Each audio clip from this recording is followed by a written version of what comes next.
अस्सलाम वालेकुम दोस्तों, तुम देख रहे हो अपना पंजाब टीवी ते मैं तुहाडा मेज़बान अफजाल अहमद। सब तो पहले अपने चैनल को करो सबसक्राइब ते नाल ही लगी हुई घंटी ने दबाओ, क्योंकि साडी लेटेस्ट और बेहतरीन वीडियो साढ़े 200 तक पहुंचे सब तो पहले। लो जी दोस्तों, ऐसे अपना पंजाब टीवी ते माशाल्लाह एक बैड सेल की है। साढ़े बहुत अच्छे और प्यारे सब्सक्राइबर ने अहमद नवाज साहब बाबलपुर तो जनाब, उन्होंने जनाब बैड साढ़े तो परचेज की है। बैड की जनाब लदाई करान लगे हैं। अल्लाह ताला जनाब उन्हें खड़ियत नाल पहुँचाए तो अल्लाह ताला जनाब उन्होंने मुसीबत नहीं करे। दिखाओ जी कैमरा मैन छो जी भाई जी, लै चलो जी छो। ए पीछे जनाब अच्छा है माशाल्लाह।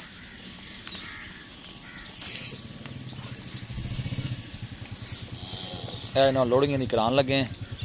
अहमद नवाज साहब ने जनाब बावलपुर तो उन्होंने जनाब बैड साढ़े तो परचेज की है।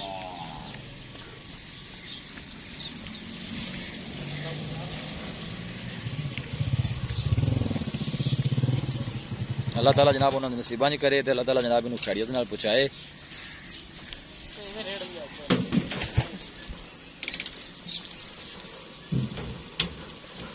अल्लाह ते जनाब सपुर्द करने लगे। अल्लाह ताला जनाब उन्होंने नसीबा नहीं करे। भाई हम पैसे भरे ने अहमद नवाज साहब ने जनाब बाबलपुर तो।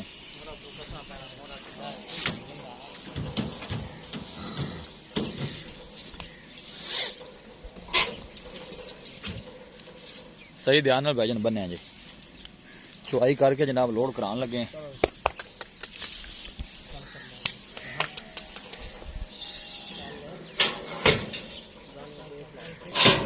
लो जी जनाब लोडिंग करा दी है माशाल्लाह। लो जी डाला भाई जी, बच्चा भाई साहब तसल्ली ना बंद दिता है जी। ठीक हो गया जी, मेहरबानी जी। गड्डी विजिट करा दी है जी, नंबर दिखा रही है।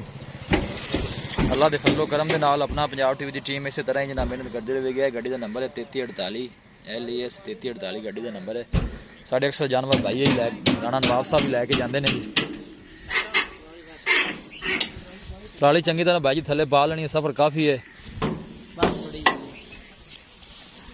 जी। पराली शराली थले पा दी है जनाब, चेक करा दी है।